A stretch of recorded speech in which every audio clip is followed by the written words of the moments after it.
Sunday కదా site పని చేయలే, రేపు పని చేస్తే అక్క సోమవారం, ఇవాళ మంగళవారం, ఇవాళ అన్న సైట్ పని చేస్తుంది అక్క సీతక్క? ఏ సైట్ పని చేయలేదు జర చెప్తే మేమన్నా చూస్తాం అక్క. సండే కాబట్టి సైట్లు పని చేయలేట, హాలిడేలు ఉంటాయా సైట్లకు? నిద్రపోతాయా సైట్లు? ఆదివారాలు నిద్రపోతాయా? విదేశీ విద్యా పథకం అప్లికేషన్ల అప్డేట్పై మంత్రి స్కీమును ఆపివేయలేదని చెప్పేందుకు యత్నం. లబ్ధిదారుల జాబితా ఇంకెప్పుడు ఇస్తారు? గంగుల పొంతలేని జవాబు చెప్పిన మంత్రి సీతక్క. శాసనసభ బడ్జెట్ సమావేశాల్లో ప్రతిపక్షాలు అడిగే ప్రశ్నలకు ప్రభుత్వం తరపున ముఖ్యమంత్రి రేవంత్ రెడ్డి, మంత్రులు చెప్తున్న సమాధానాలు తీవ్రమైన చర్చకు దారితీస్తున్నాయి. పొంతనలేని జవాబులు చెప్తున్నారంటూ విమర్శలు వెల్లువెత్తుతున్నాయి. ఒకవైపు సభ జరుగుతున్న సమయంలోనే మరోవైపు సోషల్ మీడియాలో నెటిజన్లు, తెలంగాణ వాదులు వ్యంగ్యాస్త్రాలు సంధిస్తున్నారు.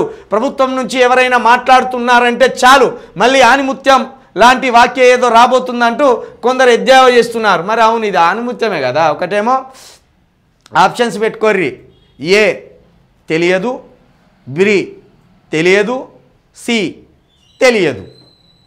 ప్రభుత్వానికి ఏం తెలియదు, అది వాళ్ళు చెప్పే సమాధానం.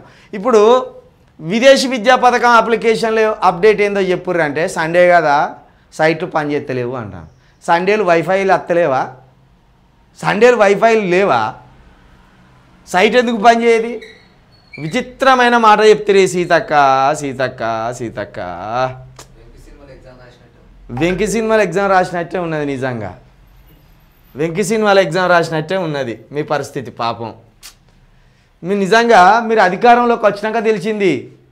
ఏది పొన్నం ప్రభాకర్ కావచ్చు, సీతక్క కావచ్చు, మన ముఖ్యమంత్రి గారు రేవంత్ రెడ్డి గారు కావచ్చు, వీళ్ళు ప్రతిపక్షంలో ఉన్నప్పుడు ఎంత పెద్దటి బలశాలులో అసలు కేసీఆర్ని ఈ తీరున చీల్చిచ్చండి ఆడతానంటే అసలు తెలంగాణని ఎంత ముద్దు చేస్తారో అనుకున్నాం.